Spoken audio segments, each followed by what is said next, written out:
Leonardo da Vinci made something spectacular that's lasted through generations. And I feel that way about food. All these things I'm taking from my mom and my grandma, I don't have children to pass it on to. And that's very heartwarming for me to share my food with the world through Top Chef. That's my legacy.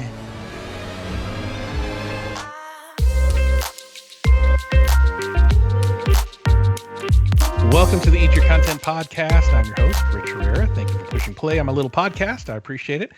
Just a reminder, follow me on socials at Rich Herrera and at Eat Your Content on Facebook, TikTok, X, and I forgot one other one. I was going to say Twitter again. I don't know. Wherever your social media is, I'm there. And don't forget to like and subscribe on your podcast player of choice to know when new episodes are dropping. We are continuing our final review and recap of Top Chef Season 22, Episode 14. It's the season finale. Bow, bow, bow, bow. Bow, bow, bow. And joining me on this journey is Top Chef Season 21 finalist, Chef Savannah Miller, who looks like she is prepping at home today, doing some food prep. What you got going on? I am. So I'm cooking for like a little dinner party back home, like in Pinehurst, where I'm from, tomorrow, which will be fun.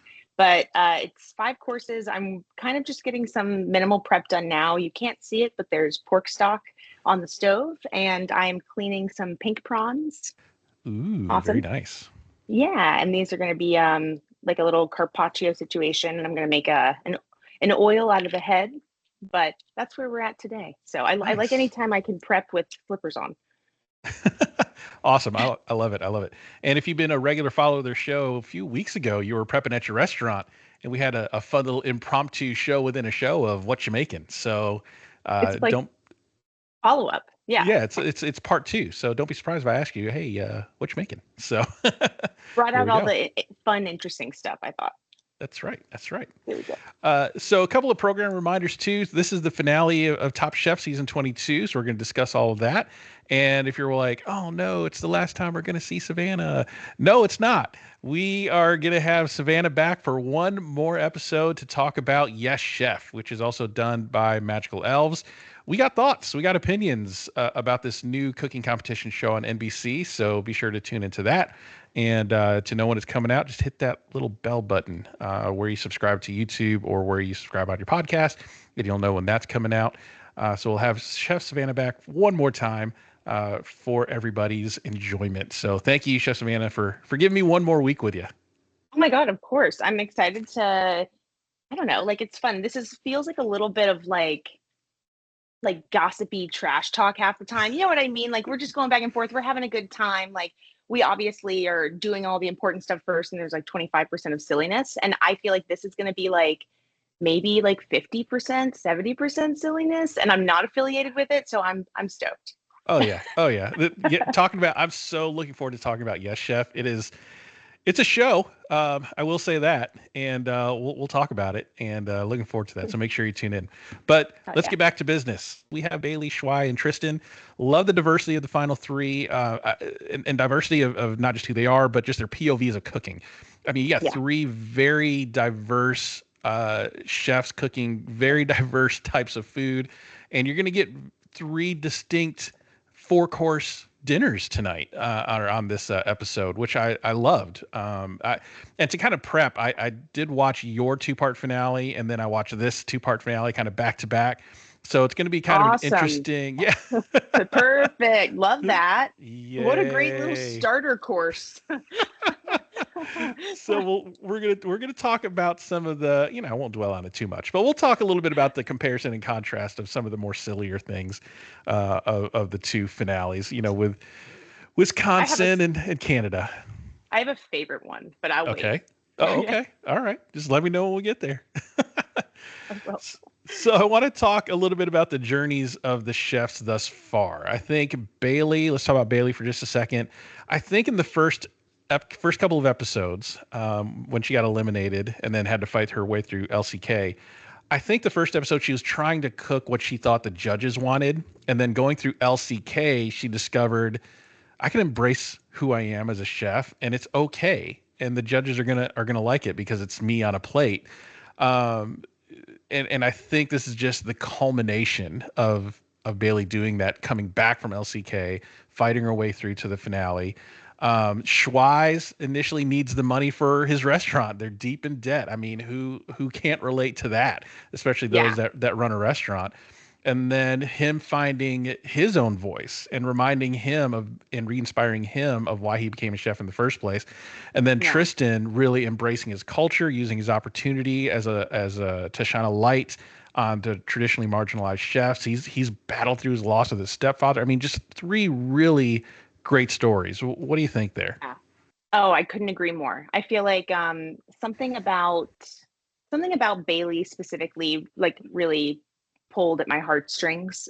Like, I see some comparisons just for me personally of, like, you work for somebody else and, like, you know, you're somebody's like CDC and, like, you're known for Monteverde. Like, she's known for this restaurant and, like, the Italian food that she does there. And but she, you know, she works under her chef, and then she goes through LCK, and she's like, it's a little scary to be, like, put in these situations where you can't necessarily put the spin on the dish that you would back home.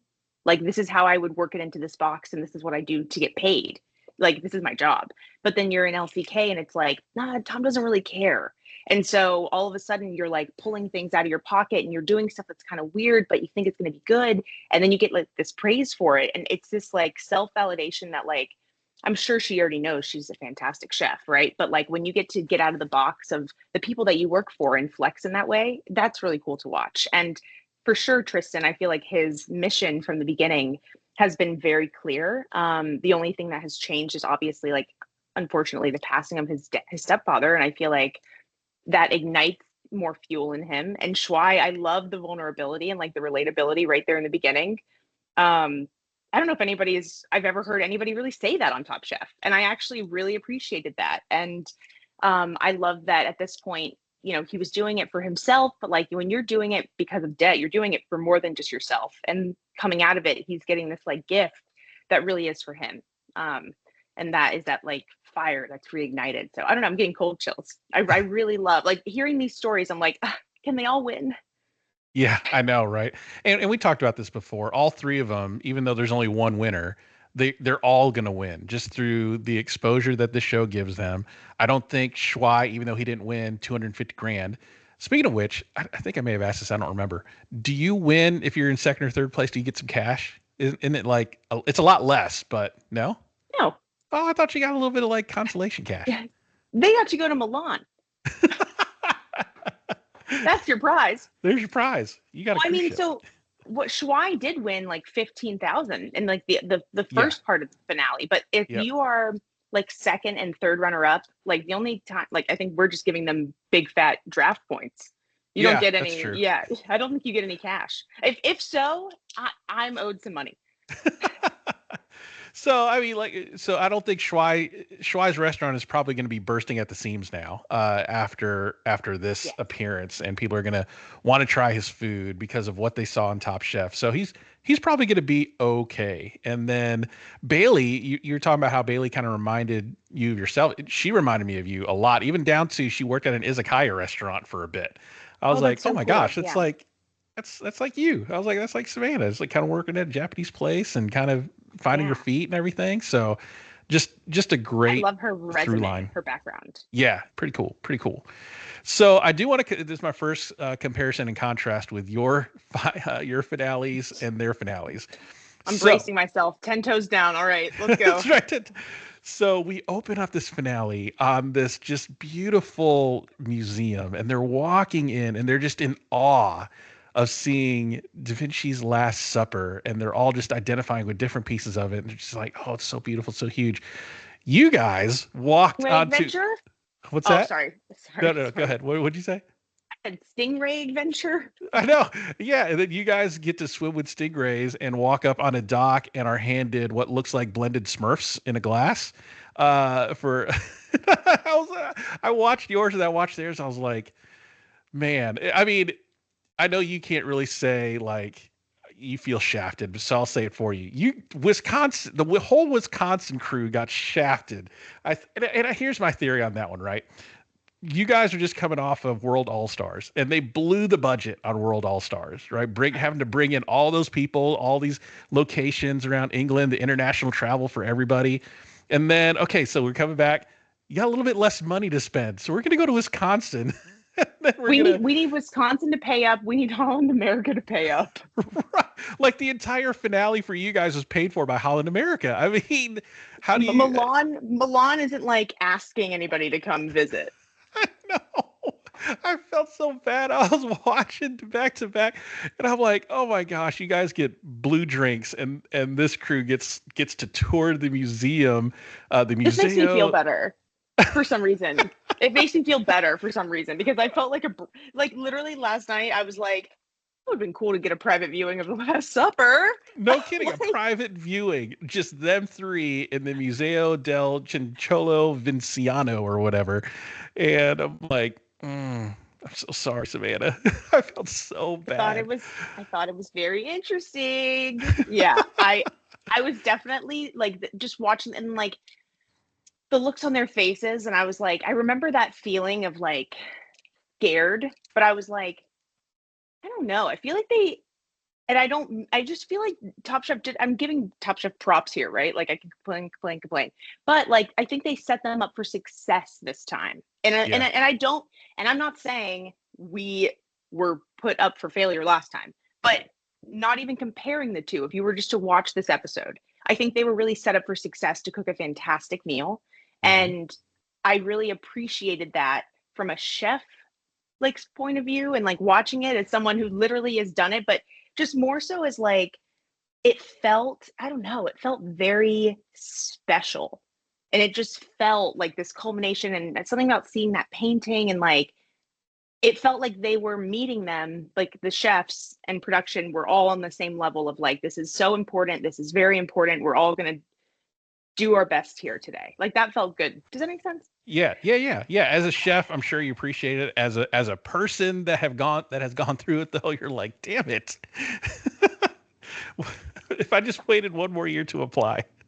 It is what it is. It is what it is. But yeah, I mean, honestly, well, I mean, I will say, I can say this with full confidence. I know I can't. I don't really know what would have happened, but I wouldn't have wanted to be going against Tristan in this finale. So that's true. I wouldn't change a thing, not just because of that. But I genuinely loved my experience and like the people that I got to be with and like our little family and stuff. Like if you take away Wisconsin, you take away all of that. So yeah. Maybe we can plan a trip to Milan and we can make up for lost times, me, Dan, and Danny or something, right? There you go. Host your own finale. Anyways. I was watching it and I was just like, I was laughing because I felt so bad for you. I laughed to keep from crying because I was just like, wow. Just the stark contrast in seasons was remarkable. I haven't even shown, Justin hasn't seen the episode yet, but his sister is a huge art. I'm going to butcher this and I don't even know. She like runs museums and like directs stuff. Oh, and, like, a curator. Yes, thank you. And their whole family is like very into, the arts. We just went to like a museum tour like 2 weeks ago. And when he sees this, he's going to be like, well, that would have been cool. He's going to be like, what? Even more than me. Yeah. Anyway, back to business. So watching them kind of look at this painting and talking a little bit about their story, I think for me, the theme of this episode was legacy. They all had some sort of legacy that they wanted to either live up to or leave behind. So Bailey, I think her legacy is, she wants to do classic Italian cooking, but with her quirky spin on it and finding herself through this competition in that way. For Shuai, kind of the same way. He wants to share his food, his words, this trashy Chinese food, and continue the legacy of his mom and grandmother. But Tristan's is really interesting. He, for his legacy, he noticed Judas in the painting as being the only person of color and being the traitor, obviously, of the 12 disciples of Jesus, and kind of explaining the negative stereotypes surrounding people of color, even back then in paintings. And as many times as I've seen this painting, not in person, obviously, but in As many wherever. private viewings as you've had. I know, right? Just I could just go to Milan every other week. Just seeing the painting in pop culture and everything. I've never noticed that before, and I wouldn't notice that because I don't have that identity. I don't come from that, and I'm just going to get on my soapbox for a minute. No, And please do. I love it. And that's we as highly politicized as our world is right now, and Top Chef kind of being my escape from all that for an hour a week. It just reminds me of like that. That's why things like critical race theory is so important, is that you look at things through a different lens. It's empathy. You're looking at things through somebody else's eyes and not your eyes. And as much grief as it gets from right-wing political pundits or whatever, they lose sight of what it's really about. Is just look at things from another perspective that's not your own, and understand why people feel the way they feel about what they feel about, and have some empathy with that. So I was really happy to see Tristan highlight that, and me looking at that painting in a new way that I've never noticed before. What did you think about all of that? I loved it. I feel like when they focused in on Bailey and Shuai and wow, this is so incredible and like blah blah blah. I almost, not that I knew that was coming, but I was like, what's Tristan about to say? Not that I thought it would be like disrespectful or like this is not fun, whatever, right? But like I just thought it was gearing it up to be a different perspective, and it still surprised me. And I was like, wow, I've never seen that. I've never thought about that. And you're right. It's just one of those things where it's like I wouldn't, I guess me more than you, but I feel like in general, it's not, in like Top Chef can be an escape, but like, to get on my little soapbox, it's some of those things people just deal with all the time, every day. And there is no chance to kind of stop thinking about it or break free from it. And I think that it's what I love about Tristan is that he is so rooted in like his flavors and who he is as a chef, but like his like vision and his like mission statement, whatever, like he's not like a chef who's like, this is just what they're known for like wanting to do. But like, I don't really know how that translates into their food. He has both, and he really uses them in the best way possible to be the most efficient chef and make the most impact. I mean, he just won Top Chef. Like he basically won almost how many elimination challenges? You know what I mean? Like this was a run. And so I love that he has this platform and this voice. And I love that he has like that confidence and like that riz to like speak up about it and say what he thinks. And I will listen all day. Yeah. I mean, it's great to see. And it helps me to see things from other people's perspective. I mean, yes, I'm Filipino. Yes, I'm a minority, but growing up in Michigan, I mean, Tagalog wasn't spoken in my household. My mom didn't cook Filipino food. For all intents and purposes, I was white. I mean, I got to college. I had a Filipino roommate in college, and we were kind of talking about our background. And he called me, and he says, "Well, you're a coconut." I'm like, "What do you mean? Brown on the outside, white on the inside?" And I was like, and it just hit me right at that point. I'm like, "Oh my gosh!" So I see things through that kind of lens, and it wasn't really until I moved to Georgia, and all of our family, the diaspora of our family, moved to Georgia. And that's when I really started experiencing like my Filipino culture through my grandmother's cooking, and kind of living through that and learning more about my culture through that. And then moving to Jacksonville, being a huge Filipino population and getting connected with the Filipino community here, just learning about my past and my history through that. So I just really appreciated Tristan bringing that to light and using his platform to shine a light on those marginalized cooks that may not get the chance that others would get. Simply because of who they are. So, but enough about my soapbox. All right. So I do want to talk about food. We love them. Yes, we do. So I want to talk about who is chosen for the sous chefs for the finalists. Again, in comparison to your season, they brought back 6 people, and you guys drew knives, and then you did dodgeball pick'em in the schoolyard for your chefs. Which, I thought was kind of a good deal for those folks, because the ones that didn't get picked just got to enjoy a cruise and relax and have fun. And they did not do that here. They did not bring back 6 people and then have them pick who they wanted their sous chefs to be, and then the other 3 just gets to enjoy a weekend in Milan.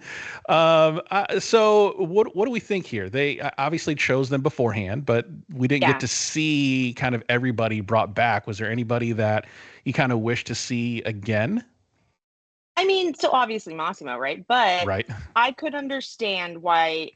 I mean, I like Massimo for who he is, but I don't, and I think he would be, I just don't know if he would be like, I, I think he would be the best sous chef if he got chosen and he, he's like not going to sabotage anybody, but he's just such his own character and has his own vision that he doesn't seem like the perfect person to like, he seems like someone who I would expect to possibly win, not who I would be thinking would be like my perfect sous chef because I know they can do this, right? So I wanted to see him, but I was not surprised. And I feel like I like the idea that they get to choose them. I don't want to say like off camera, but like I just feel like there's a different type of thought process when you're sitting there and you have maybe I assume they probably had some time, maybe they didn't, but like I just like the idea of it being thoughtful and off camera in comparison. Yeah. Yeah. Yeah, I thought that was interesting too. I kind of like the dodgeball pick'em style, but I'm glad they brought back who they brought back. I thought there were 3 great chefs to bring back. You had Lana, Paula, and Zubair. And usually when we do these sous chef picks for the finale, it's sort of recency bias. It's usually the last 3 or 4 that left the show are coming back, but Zubair has been gone for a minute, and then he got eliminated about midway through. And then he came back. So it was really good to see him back. And I think it made sense for Tristan to pick him for the reasons that he stated. He knows spices, he knows flavor. And I think those 2 worked out really well. And all 3 sous chefs, I think, paired really well with their finalist. Lana and Bailey made complete sense. They were besties through the whole show. So obviously they were going to get picked. And then Paula and Shuai, I didn't necessarily see them together, but they worked out really, really well. So what did you think of the pairings? Well, I thought for a second, I was like, if Henry didn't, oh wait, no, I'm literally getting this wrong in my head. I was thinking if I was just going to say it wrong. Shuai should have brought back Henry because of the Asian persuasion or whatever they were on for a few episodes. That's right. But Henry probably would have been like, nah, dude, I'm not coming to help you. That's right. You threw away my mise en place, you bastard.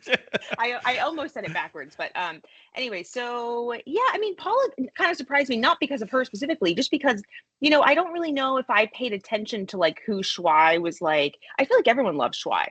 I just feel like he would have done well with anybody. Bailey and Lana totally makes sense to me. I mean, they had this little pact, saying we have to get the girls to the finale. So Bailey, even if she didn't want, like, even if she had a few other picks, it's kind of like that thing. Like we said, all girls going to the finale. And I also think that Lana would be her first pick and her second pick and her third pick anyways. And then, I think that it really says a lot about Zubair because we didn't get to see a lot from him, but to be honest, like at this point, we've seen so much of Tristan that him choosing Zubair to me is like a stamp of approval that just from the time that we didn't get with him. And the fact that he really has such a high opinion of him after such little time and it's been so long, that speaks volumes to me. Yeah. I think so too. And honestly, it probably could have paired anybody with Tristan. And as long as you just did what Tristan said, it would have been fine. Right. I mean, that's kind of who he was through the whole thing. Like he's and talking about the menus, he was on a mission. I think of all 3 menus that they were planning out, I feel like he was planning out his menu forever. Like this moment was made for him in terms of I've always wanted to do this dinner exactly like this, and now's my opportunity. Yeah. So I think whoever you paired him with, just get out of his way and just do what he says, and you would have been it would have been fine. It didn't matter who it was. But he was great, like in the kitchen, watching him like instruct Zubair. I did think, not that I thought anybody didn't do great, but Tristan really stood out to me as far as like you can tell he's done, like he's been a sous chef on Iron Chef. He's like ran multiple kitchens. He's worked for great people because the way that he led Zubair in that kitchen was like very respectful, but there was no question about what he wanted. Yep. Exactly right. So the challenge is, as with all finale challenges on Top Chef, create the 4-course progressive meal of your life. So just a blank slate of whatever you want to do. Guest judges were Michelin star chefs Carlo Cracco and Claire Smith, and owner of Santo Palatos, Sarah Ciccolini, and which Bailey absolutely fangirled over. That was fun to watch. Yeah. So, being an Italian chef in that environment, the world is small of chefs. And so I'm sure Yeah. she's like, oh my God, I can't believe it. But that is an intimidating table to feed. And then you got some other guest judges. You had the editor-in-chief of Food and Wine magazine. You had Richard Blais, which is always cool to see. And then you had Gregor Gourdet, which is also really great to see. Mhm. So just an intimidating table. I mean, when you heard the name, saw who was sitting there, kind of what were your thoughts? I loved it. I feel like Hunter Lewis is a big one to me. I think he's really cool. I mean, that's like the guy that has the key to all the doors, you know? Right. Um, so that's a big one. And then, I mean, Claire Smith was World All Stars, Yep. one of the guest judges, and Buddha worked for her, right? Yep. And so I feel like, I mean, you're not even cooking for Buddha, you're cooking for Buddha's mentor. Yeah. So, Yeah. I mean, it definitely hits hard. Richard Blais, like icon. I was sitting there wondering, like, were they trying, like, I always try to wonder, like, how do they pick, like, if we're going to get Blazed, we need Gregory. You know what I'm saying? Like, how do they build the lineup? I have no clue. But I thought it was really good. Yeah. I think with the judges they had in there with all the guest diners, everybody's gonna have a different perspective. But I think having particularly Gregor Gourdet and Richard Blais, which we'll talk about, because Richard Blais was like he was a character there towards the end. So we're going to talk about that when we get to that course. But having those Mhm. two kind of opposite each other, I thought was a really great perspective on the food overall. So They're very yeah, different. very different, which was really cool to see. So Yeah. let's talk about kind of the menu progression as they were talking about it with their sous chefs. As I mentioned, Tristan had a clear plan, a clear goal of doing a history lesson of Afro-Caribbean cuisine, and he was talking about like the Italian invasion of Ethiopia. Like this guy is deep cutting some history, and one phrase he said is, "I'm uncolonizing colonized food," which amazing. Uh-huh. I mean, just really taking that back in terms of the identity of Afro-Caribbean cuisine and be like, yeah, Italians maybe came in and influenced the food there, but I'm taking it back for myself, and just such a such courage and bravery to do that kind of a menu is really fun to watch. So badass. So badass. It is so badass. Like, it is very, like, it's just like, I love watching someone say they're going to do something and then they do it. Exactly. Like I said, this was something that he's been planning in his head well before Top Chef. He had this menu in a notebook somewhere for years. It's like, if I ever do this, this is the kind of progressive meal I want to do on my own. And then he's just inserting the ingredients that they found there in Milan and serving it, which was amazing to see. So really, I'm looking forward to talking about the courses as we get to them. But let's get through the other two. Shuai wanted to do Chinese dishes, recreating things they grew up with, and then the man does an ambrosia salad. What? So I mean, I like love that. I love that, and that's so Shuai Yeah. about him being like just what he said, trashy food, and I mean. The 1970s called. They want their salad back, but it's just insane that he's pulling out an ambrosia. And at first when he said that, I'm like, well, that's a choice. I said, let's see how it does, and go through that. And then Bailey is doing Giro Stravagante or something. I can't pronounce that thing. They put a little blurb on there, says eccentric turn. It means eccentric turn implies an unconventional way to do something, and she's paying homage to the people that inspired her on her cooking journey. That's so Bailey, right? Putting her quirky spin on Italian cooking. So all three of them had a plan, but I really feel like, again, Tristan he knew what he wanted to cook immediately. Whereas the other two were just like, yeah, this is the concept I want to do and kind of where I want to go. But Tristan's like, yeah, we're making this dish and we're making this dish. So it was really cool to see his brain work during that planning session. Um, Yeah. so I what thought did you think of their menus? well, I like that for Zubair too, right? Because he just gets to be like, okay, like, it doesn't leave a lot of question. I think, um, I really love the concept of Bailey's. I'm not going to try to pronounce it either. But for me, it's very easy because you kind of have to, like, no matter what, the story kind of is a little bit of, you know what, not really. I think that people just naturally do that because that's what I did. I think you assume that it's like, how did I get here? Right? Which is, you can. I think that's what 90% of people do. It's rare that I think people take like a very specific theme like Tristan did, right?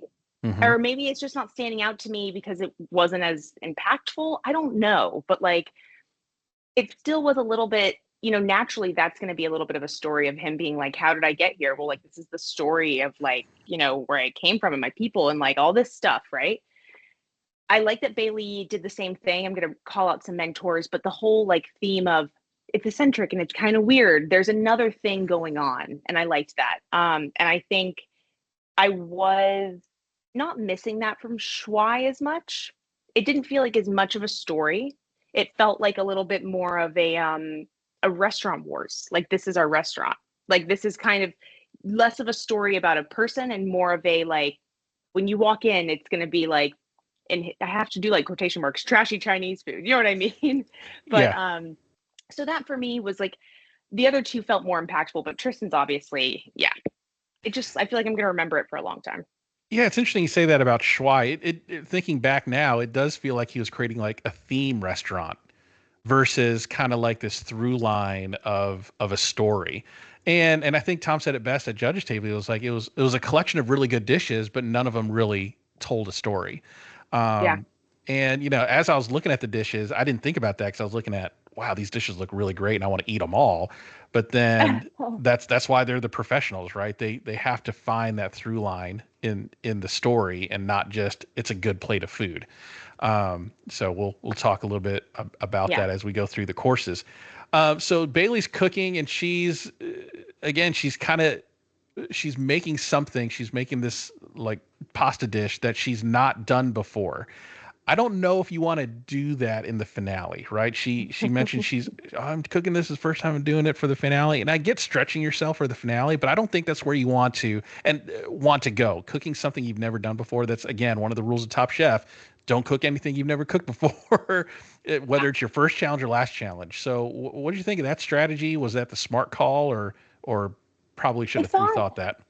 well, I mean, for me, it's like when she said she hadn't done it before, I guess I was like, she, which I'm not even gonna, I'm not gonna talk too much smack about that. But what I will say is, she's probably done a million pastas before. Like, that's Right. what she's like. I assume like pasta queen, right? And so for me, I'm thinking, even if she's like, oh, I haven't done this before, what is it the variation of, right? Because like you can probably make pasta dough in your sleep. Like, is it that scary? Are they leaning into it to like build up tension? I don't know. In my head, I was like, I don't know if it's going to be that big of a deal. And then, once she mentioned it again, I was kind of like, ooh, I started getting a little bit more nervous.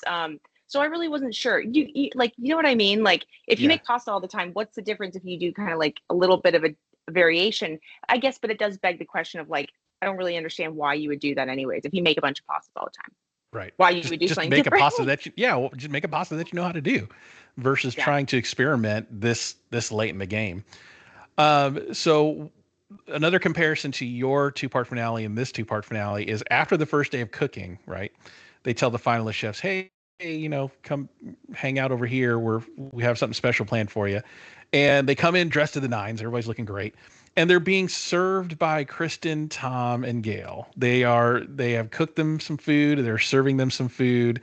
Now you got a dinner by Chef Morimoto, which is not nothing, obviously, but Of getting course. cooked and served by Gail, Tom, and Kristen in this environment, in this show, it just hits different. It is Um, unheard of, I feel like. yeah, yeah.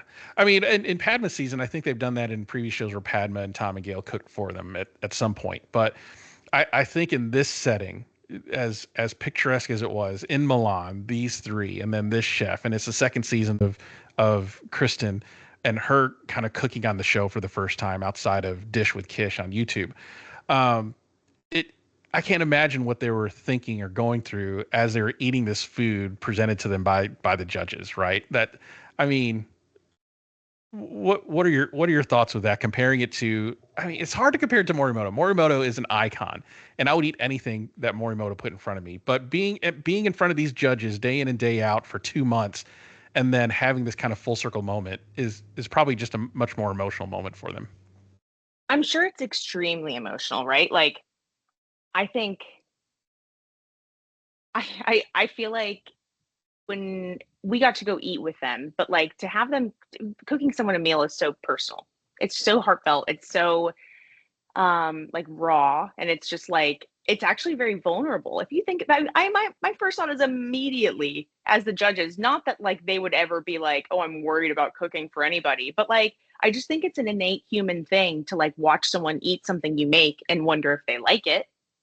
Not Yeah. that like you're questioning if you did it well or whatever, but like I just I think it's like a vulnerable transaction, and like I thought it was sweet. I also think that I probably would have like made a million jokes like, Tom, is this what you wanted it to taste like? Like Yeah. I don't know if I would have ever been able to snap out of like that. But I do think it was very special. And Morimoto was very special too. But what I will say is that like having someone, kind of like flown in and cook you a meal on a cruise boat, like I would say, for the three of us, wasn't probably our best cook.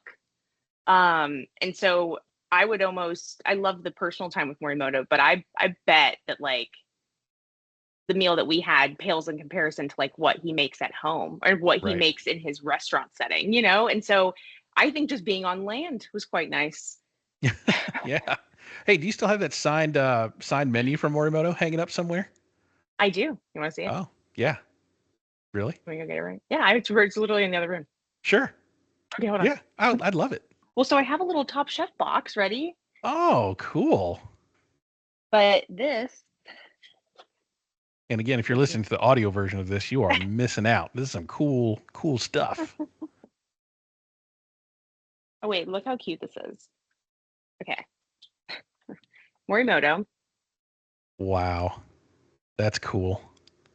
Look at that. and the photo they took when they put you in your room. It has some holes in it for my push pin, so don't look at my face. It looks bad, like a voodoo doll. But they make you try on little outfits, and then they pick which one they want you to wear on the first day. Oh, really? That's fun. Thank you. I know. Some people will be like, I have a photo of myself as a kid, and I'm always like, that's who that's who I do all this work for, I'm like, that's who I do all this for. That's Anyways, cool. That's yeah, cool to have that little piece of memorabilia. for sure. I definitely very proud of that whole experience. And Justin told me I couldn't put the $38,000 check on the fridge, so I put it in there. That's funny. That's funny. All right, let's talk about dinner service. Let's get through these 4 courses. Got a lot of courses to go through here. So the first course, we got Bailey doing a pulpo e mozz, tomato dashi, and gitanere. Shuai did a panipuri with scarlet shrimp, ahi verde, salsa matcha, and gazpacho verde. And Tristan did a monkfish with pickled turnips, tempura broccoli, and bacala mbongo. Richard Blaze liked Bailey's octopus mozzarella because it shouldn't work, but it does. And honestly, that on paper sounds awful, but she was able to make it work, which was really fun. She kind of called them star-crossed lovers, which was funny. Judges, yeah, cute, very cute. Judges like Shuai's dish. It was a flavor explosion. And the judges also thought that Tristan's fish was just on the border of undercooked. Gregory Gourdet really identified with Tristan's vision. And of all the judges, he would, because Gourdet during his season kind of had that same mission of highlighting African cooking in his cooks. So easily could identify with Tristan. So first course, thoughts on that? I mean, they all killed it. Like, so the thing that I was gonna say, like, my big comparison between the two finales, and again, I mean, like, if I'm not saying that this was deserved in our finale, I'm sure it wasn't if he didn't do it. But for Tom to get up and go back there and walk into the kitchen and be like, I'm gonna go tell them. I'm like, I really appreciate that. Like, I Yeah. really do. And I think that they do. And I think that, like, what I saw from that moment, because that's obviously not like, that might just be like a Tom thing, but Tom has to like green light that. He can't just stand up. There's cameras, there's like people have to move positions, right? Like, so from just seeing that happen on TV that that was his idea, one of the judges' ideas, production approved it. But I love that they're all on the same page as far as like, let's give them a little motivation because this is hard. And it's really hard. And like, it was even like watching it, I was like, this is hard. Like, I just remember those feelings and like the pressure and the way it feels. And like, there were courses where they're like barely getting them onto the plate. And you really do. They say 3, 2, 1, bam, and immediately servers are grabbing them, and there's no like, okay, let me fix my apron, there's no like composure time. You walk out, and any extra time that you take, if you even talk about your dish for 5 extra seconds, that's 5 seconds that you're not in the kitchen. So it's like you're just constantly under this fight or flight. And so I really loved that moment. I love that they crushed the first course, and I love that Tom let them know that, because I think that when you do that, people relax and they cook better. Yeah, I loved when he went back there and gave him a little pep talk, and Lana comes out and says, "Daddy said it was good." Oh my gosh, she's Such a Lana thing to say. It was yeah. hilarious. But yeah, I mean, he went back there and said, you guys killed the first course. More of that, please. And I got to tell you, I think if I'm scoring the courses at home, right, I feel like Shuai won the first course just based on the comments. That panipuri looked awesome. And just Yeah. I'm a texture guy when it comes to food. I just imagine popping that whole thing in my mouth and just chewing it and getting all that crunchy bits in there. It just looked amazing. So I'm who did you I'm little think win that first round? I'm Oh, obsessed with them. I have them right here. Like, I also agree. I didn't buy these last night, I promise. sure. It's so good. It's so smart. I immediately was like, damn, that's smart. Like, put that in your back pocket. Like, I remember trying to make that same, like something like that, right? This was chaos, but like I did like a pomme souffle, which is Mhm. like such a pain in the ass compared to throwing that shit in the fryer. I thought it was brilliant. Sorry, Yeah. Yeah, I cutting you thought off. it was really good. So who did you think won that first round? So, as far as like based off the judges' comments, I actually was curious if Bailey was up there. Just because I think it was like surprising, and they were very like, I don't know. To me, it was like very whimsical, and it was kind of like it made sense for what she was going for. But yeah, just based off of like across the board, maybe Shuai. I mean, Tristan did well across the board. I feel like anytime they said anything negative about Tristan, I like really honed in on trying to remember it because there wasn't a lot. Um, I think I find I do that in finale specifically. I don't really know if I'm good at like actually, it's hard when you're watching all the comments, and it's just like, I thought a lot about the editing last year, and like people got like harsh critiques of that, and I wondered if it like affected the way they did it this year. So I never felt like the entire meal, I'll go ahead and say, I knew who was going to win. Really, I never felt like while they were cooking I knew. It was more so after judges table, but like first course, maybe why. Yeah, I thought the editing was really good in keeping you guessing. I mean, we all kind of went in thinking, Tristan's probably going to win, but the way they edited the comments and the way they edited the judging, I thought was really well done to kind of keep you guessing there. Because I was scoring at home, like who won the first course, who won the second course, who won the third, and who won the fourth, and then kind of basing who I thought was going to win off of that. Hmm. So we get to the second course. Bailey did porcini and robiola and Alini alpini. Holy cow! With cabbage, pecan, and brodo. That's the thing with Top Chef, man. I mean, they throw in some words and it really messes me up, and I feel like an It's idiot. for me, it's Tristan and Bailey. I'm like, That's Tristan Bailey. what are you talking about? Yeah. All right. Shuai did a soup dumpling raviolo with pork and king crab, charred leek, vinaigrette, and lardo. See that? I know. I can understand that one. Tristan did pollo durango with Inera shrimp toast and shellfish jus. So judges thought that Tristan's dish was next level. Just on the right edge of seasoning, a couple of grains of salt too much, would have been too salty, and then not enough would have went the other way. Claire thought Bailey's dish was wholesome. Kristen identified her quirkiness with the pecans, and diners wanted more soup in Shuai's soup dumpling. Mhm. Thought the ratios were off, but tasted good. For me, I think Tristan won that round. Yeah. It could have been Tristan or Bailey, but I think with Shuai, being the ratios were off, and the soup dumpling was too big, so that soup It was didn't quite. huge. It was a huge soup dumpling. So Um, yeah. yeah. So go ahead. What are your thoughts on this second course? Well, my thought was like, what's interesting is I worked at a restaurant in Boston a long time ago, and there was this guy who he was the pasta guy, and we did raviolos like a lot, and he was like, yeah, I want to make a raviolo, an egg yolk, and I want to do an egg yolk, but I want to do pork broth. I want to do like a soup dumpling. And so his pretty much immediate thought was to take the jus, set it in a flat pan, wait till it gelatinized, and then cut like a donut shape out of it and put the egg yolk inside the middle of the donut shape and then build the pasta over that. And I thought it was brilliant. And so I've tried that at other restaurants, and I just remember seeing this line cook do that.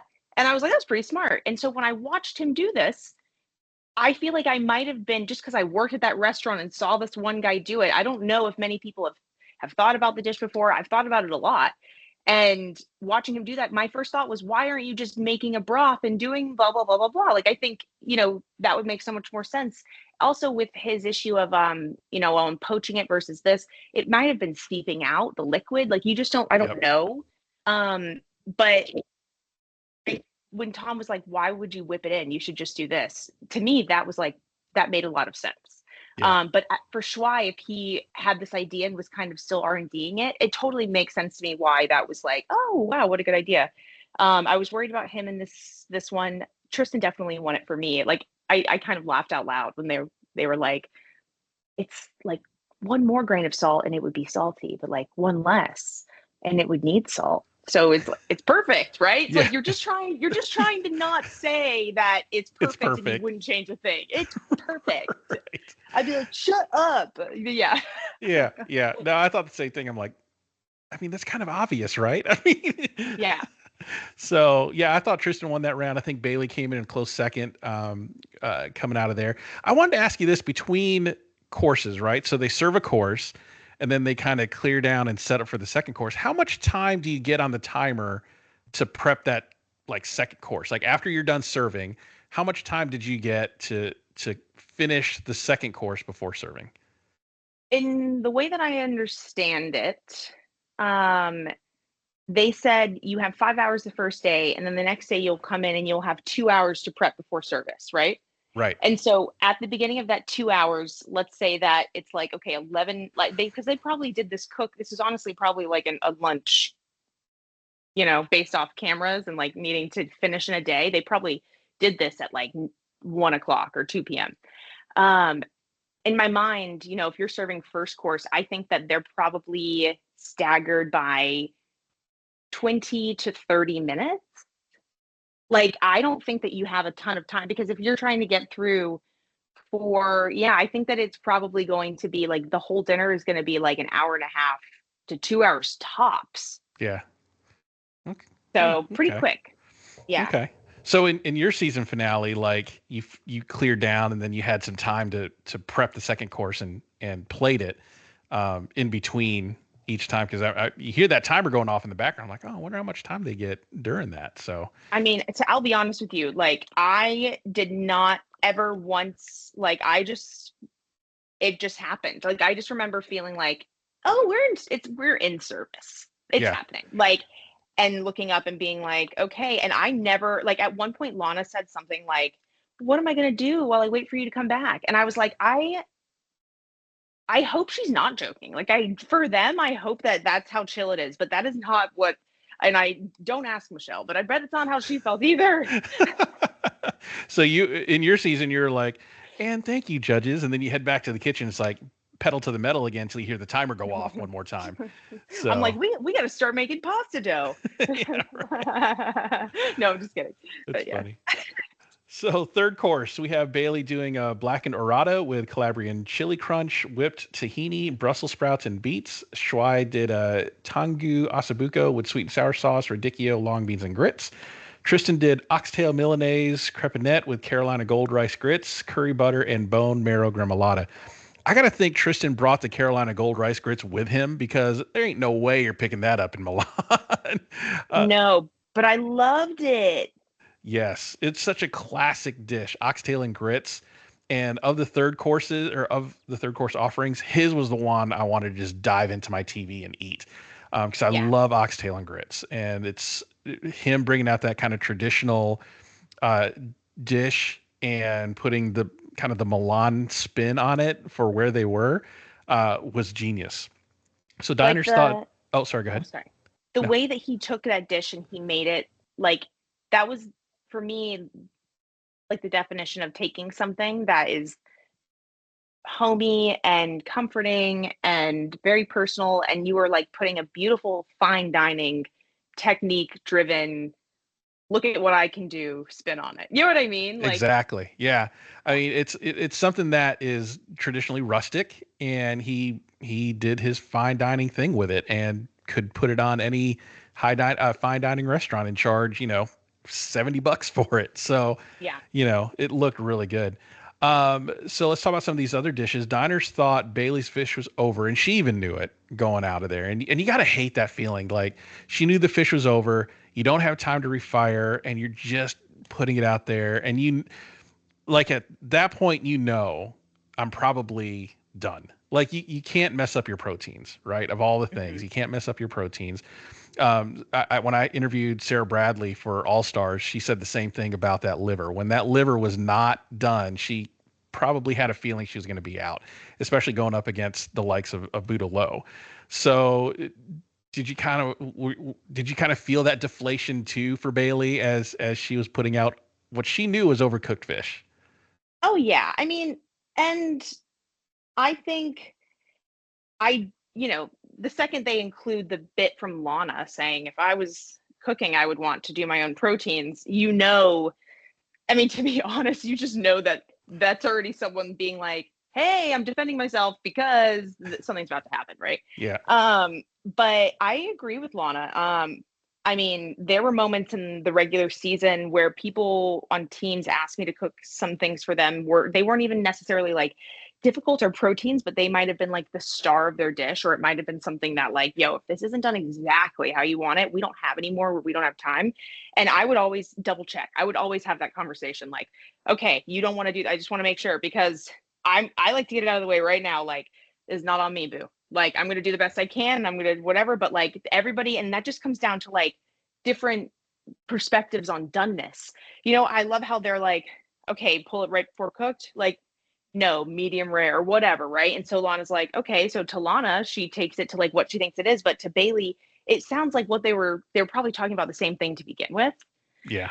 Um, so it just comes down to stuff like that. And I was trying to watch Bailey's face when they walked out to the table because I remember feeling really deflated when I started whatever happened. When I started messing up and one thing happened after another and whatever, right? And like, so all these things, for me, I just couldn't like move past it. But I hated watching myself and watching my face because it sucks to be like, I'm in the Top Chef finale. Everybody that knows me or has ever known me, watch. And then you're kind of like, you look like I just look like a beaten dog, like I looked sad. So I feel like I was kind of like, oh, girl, I'm sorry. Yeah, I mean, when I rewatched your two-part finale, it was almost like watching a new show for me because we're besties now. So it was Yeah, I know. I'm You're kidding. like, I know the trauma. I know now, but no, I mean, kind of knowing you Yeah, on a personal level and hearing kind of this behind the scenes stuff, I'm like, oh my gosh, just I can't even imagine what she's going through right now. But yeah, so I hated that same. for Bailey, hated that for Bailey, and I think the bigger note about her cook in the second course is this felt like a dish that wasn't hers. Where everything else is kind of whimsical and quirky, this one wasn't hers. And I think that was maybe more of the offense than the overcooked fish, I think, because she wasn't cooking herself in this one. Yeah. Um, and then Kristen wanted more richness from Shuai's Asabuco, so a little bit of critique there. What you making? Oh, sorry. I'm washing my hands now because Oh, I don't want to. I don't want to walk off camera, so I have my hands deep in the sandy bucket. Um, I'm making a pasta dough. Funny. Oh, I was like, funny. how long can I go before we avoid this question? No, I'm doing a cute little like spring pork like cappelletti with like a brodo situation and pickled like Japanese style pickled scallions Wow. for one of the courses. Yeah. Yeah. So as far as like um Bailey's stuff, that was the first for me.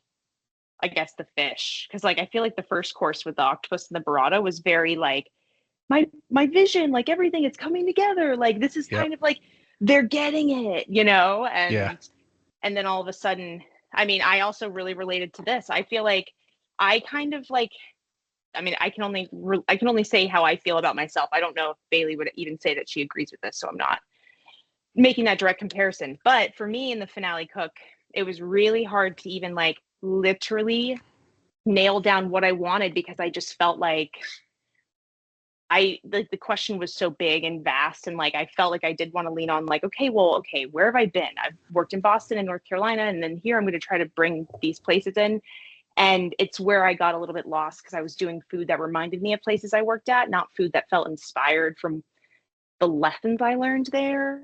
Right. Even though that was like the idea, the execution was me just trying to like do dishes that might have been on that menu. Yeah. Yeah. Yeah. So I think with the third round, Tristan, I think won that hands down, without a doubt, with his oxtail and grits. Looked really good, and universal praise all around from the table.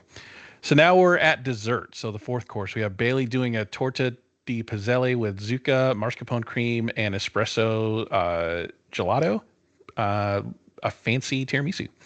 And then Shuai did the ambrosia, pear and orange jello, pistachio, Italian meringue, and coconut.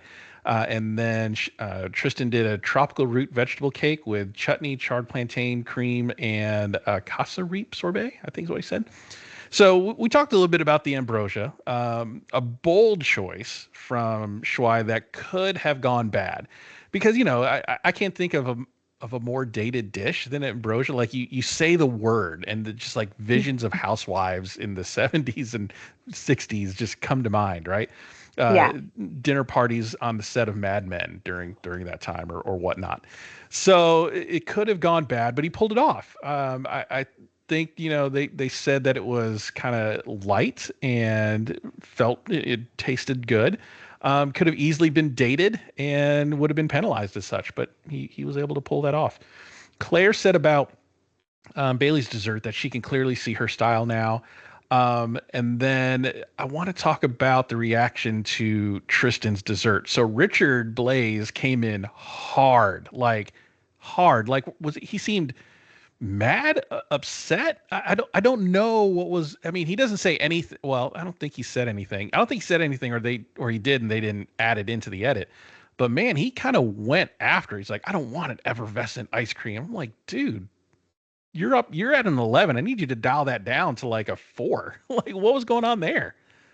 Oh no. I mean, I don't know. What I was wondering is don't clip this. What I was wondering is It's still getting clipped now. so when I feel like I didn't do well in the finale, the first thing I did was look up Top Chef finale bombs. Like, because I wanted to feel better. Okay. And so I wanted to feel better about myself. And so I was like, in history, right? And I know Richard Blaze, so he went back and won an All Stars, but he didn't win the first time that he was in the finale.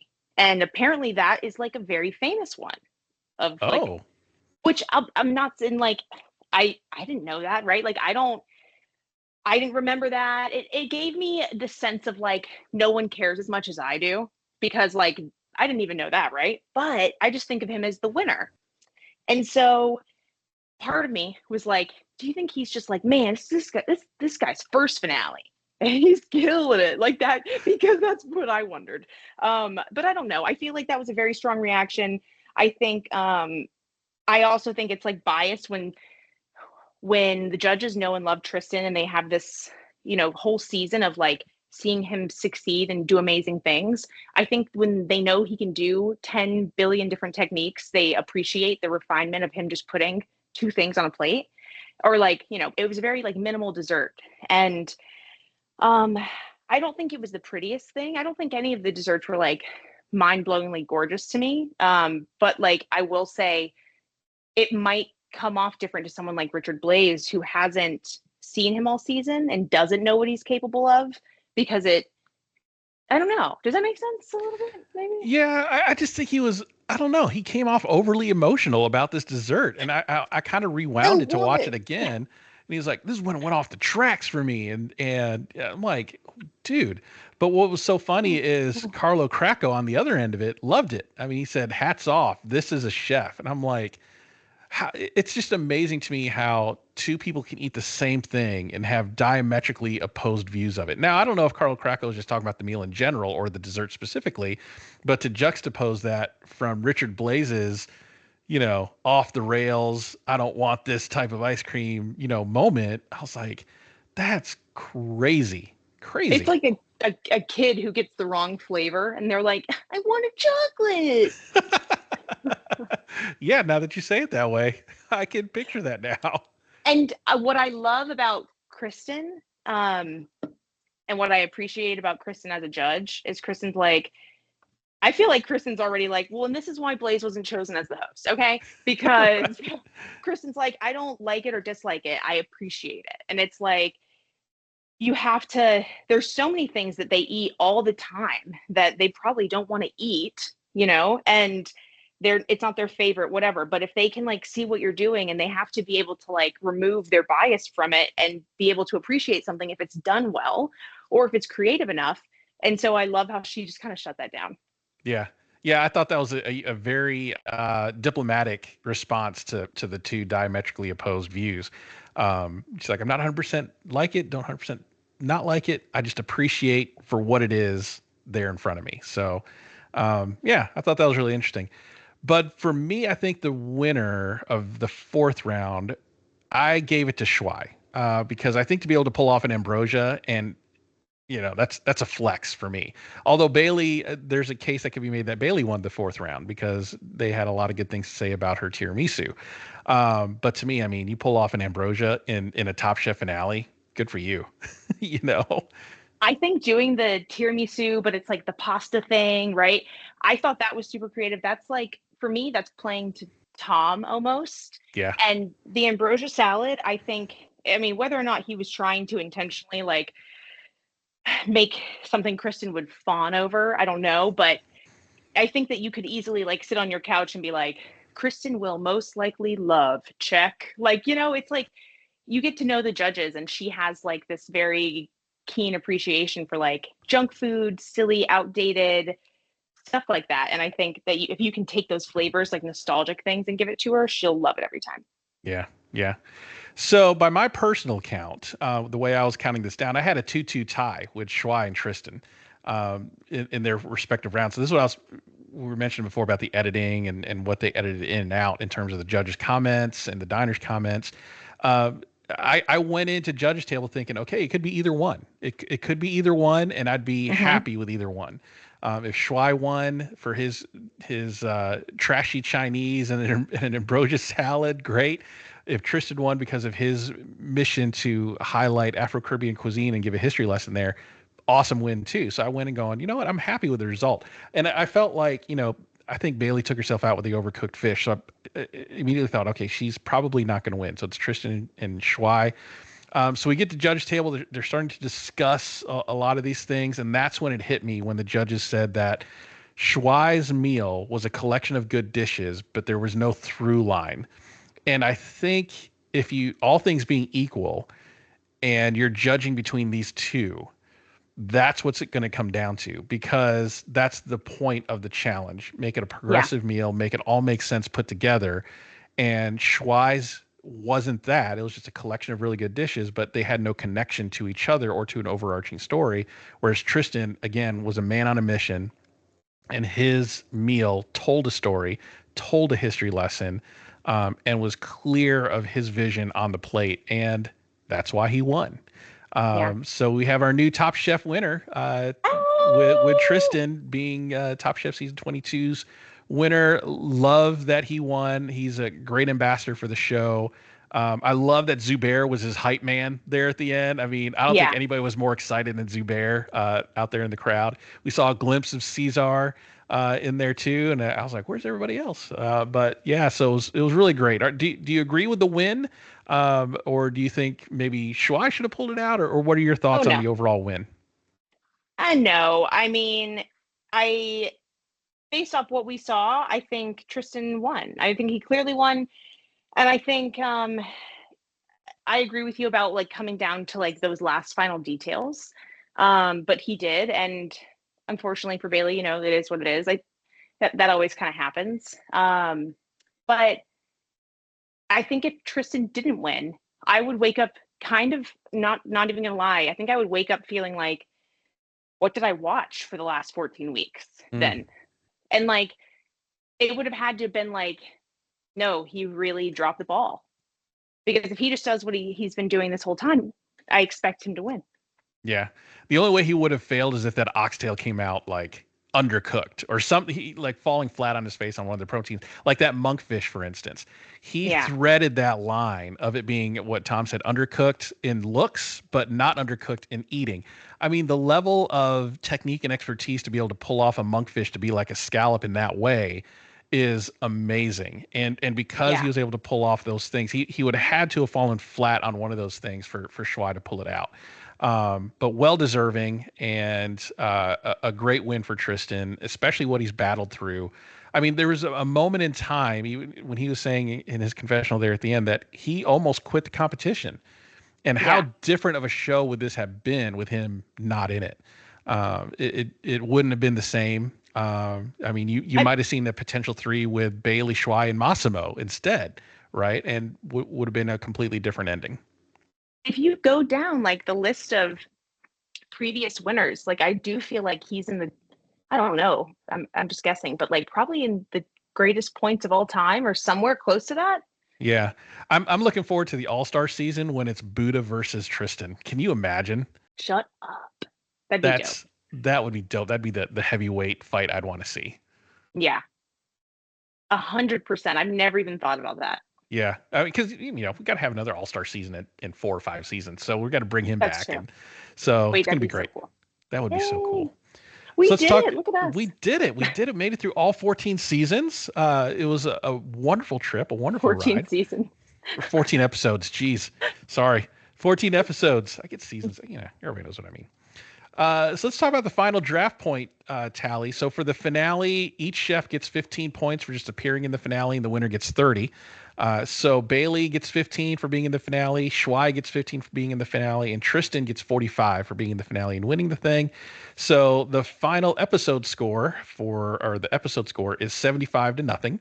And the season score is for me 193 and you with 85. A Hey, really convincing win. you doubled it at the end. Wow. I know, I killed it. And then the individual chef points kind of relay what happened in the show. So Tristan, over the course of the season, got 96 points. Schwei got 52, and Bailey had 28. So they kind of finished in that order, I thought, in my head. So funny how that all kind of worked out. So good for everybody there. Good job, So Rich. I would shake your hand if I could. high, virtual high five. So overall thoughts on the season. What did we think of going to Canada and kind of, not being in the States for this season, and overall thoughts of the season in total? Oh, I mean, I think I was a little curious about Canada at first. And I'm glad to say that I've been proven wrong, not like Canada as a whole, but Right. them going to Canada. And I don't know, I really appreciated the cast. I feel like every season I'm surprised because every season I start off kind of being like, I don't know about any of these people, and like the first 3 episodes, I'm like, I don't even know their names. And then by the end, I'm like, I'm obsessed with them. And so I think it's funny how like every season your mind kind of plays tricks on you, or at least mine does. And every season at the end, I'm kind of like, wow, that was great. So I thought it was very, very full, and I thought it had a lot of a little bit of everything I wanted. Yeah, I'm kind of the same way with my attitude towards Canada. When I heard it was gonna be in Canada, I was like, "Oh man, really? They already have Top Chef Canada. Like, Yeah. let's highlight another American city that doesn't get its flowers, right?" So that was my appreciation for Wisconsin. Like, you don't think of Wisconsin as a foodie town, but now you kind of do because of Top Chef going there. So I wanted to see some more highlights of those types of places, like Top Chef Jacksonville. What do I need to do to get it here? But after watching, the 14 episodes, I have a greater appreciation for the country, a greater appreciation for their food history, and learned a lot of cool things, saw a lot of cool sites. It's now on my bucket list of places I want to go to and visit and go to that market that they kept going to. Just amazing. So overall, I thought it was a really good episode, really great cast. I just thought a really great cast of characters. And the addition of Massimo, I think, is probably the most memorable. He may be, fifth in the standings, but he's number one in our hearts. So I love it.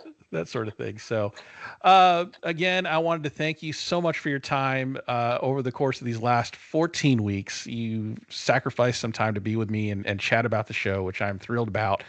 But we have you for one more week, and I'm excited to talk about Yes Chef next week. And have a diametrically opposite discussion about this show put on by the same group that makes Top Chef, Magical Elves. But in the meantime, I'm sure you're going to be taking some wonderful, good-looking pictures of your dinner party over the weekend. So where can people see that and have FOMO? Yes, please. You can find me on Instagram at SavvySav, SAVVYSAVB. Awesome. Be sure to follow there. I'm sure you're going to post some wonderful looking food. I can't wait to see it. And follow me on socials at Rich Rare, at Eat Your Content, and anywhere you get your social media, and on your podcast player of choice at Rich Herrera, at Eat Your Content. Make sure to hit the like and follow button. So again, thank you so much for following me on this journey for 14 weeks. We got one more to go. Look forward to talking about Yes Chef with you next week. Yes, thank you, Rich. This has been so much fun. And congrats. I hope Tristan's listening. Congratulations to everybody this season, but he got it. Top That's Chef. right. 22. Congrats, Tristan, on the big win, and congrats to all the finalists who I hope to have on my podcast at some point. I'm working it out with their PR people. If you're listening to this, please email me back. I'd appreciate it. And we'll see you next week, everybody.